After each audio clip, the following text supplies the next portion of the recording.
มาจัดเมนูทีเด็ดของเมียงน่านให้กับนุวันนี้และก็ผมจะมาบอกวิธีการนึ่งข้าวเนาะนึ่งข้าวในหม้อหุงข้าวเนี่ยแม่นครับฟังบ่ผิดแน่นอนนึ่งข้าวในหม้อหุงข้าวเนี่ยข้าวนึ่งห่อนๆน่ะกินกับจีนทอดมะแขวนหมูทอดมะแขวนเมียงน่านนี่ว่าเรามาดึงอย่างเหมาะบอกเลยคนใดบ่มีให้ซึ่งนึ่งข้าวแล้วก็ขี้ข้านแก่ข้าวก่อนเอาไปนึ่งอีกมั้งผมจะป้ามาแปลให้กับหมูทอดมะแขวนกับนึ่งข้าวนึ่งเนาะนึ่งข้าวนึ่งในหม้อหุงข้าวมาแต่ก่อนอื่นเลยนะก่อนที่จะไปเนี่ยหมูทอดมะแขวนจีนทอดมะแขวนเฮาก็ต้องมีมะแขวนให้กันก่อนนี่ว่าแต่ของแต้นะก็มะแขวนขึ้นหลังบ้านเลยไปเด็ดมีให้สัก2ปุกคนใดบ่มีมะแขวนดิบจะนี่ก็ใจมะแขวนแห้งนั่นก็ได้ที่เป็นตากแห้งนะเพราะว่าเลี้ยงกินซาบกินหอมนี่ก็บ่ค่อยแตกต่างกันแต่ได้อยู่หลังจากนั้นเขาก็จะมาใส่เอากับหน่วยมันนะคนใดจะกินก้านด้วยก็ได้บ่ว่ากันได้หมดแล้วแต่เลยเนาะแล้วก็อันนี้แต่ก็จะเป็นหอมเตี้ยมแล้วก็แกนหอมป้อมแกนหอมป้อมนี่ภาษากลางนี่เป็นห้องอย่างลูกผักชีเนาะแม่นกว่าแม่นกันเนาะ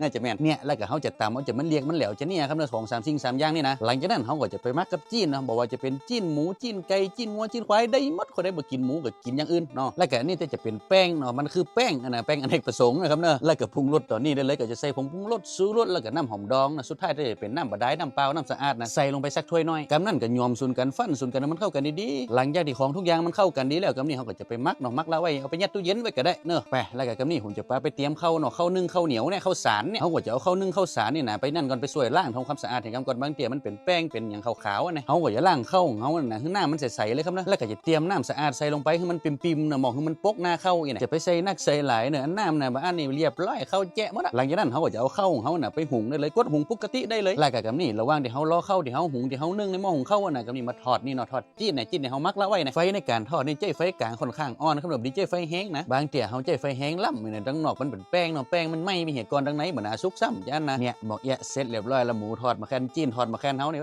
เหลียงท้องอลามหมดแล้ว มาแล้วก็นี่เขาก็มาส้มเข้าที่เฮานึ่งละไว้นะตาพอหันกันทำเป็นเล่นบ่ได้เนอะเฮาก็จะใจปากใจจ้อนก้นฟื้นเข้าอีกสักกำเนี่ยพอนี่กันมันบ่ใจแจ๊ะนะมาบ่เจียอีเป็นอย่างจะปั้นพอปั้นเป็นโอลาฮ้อน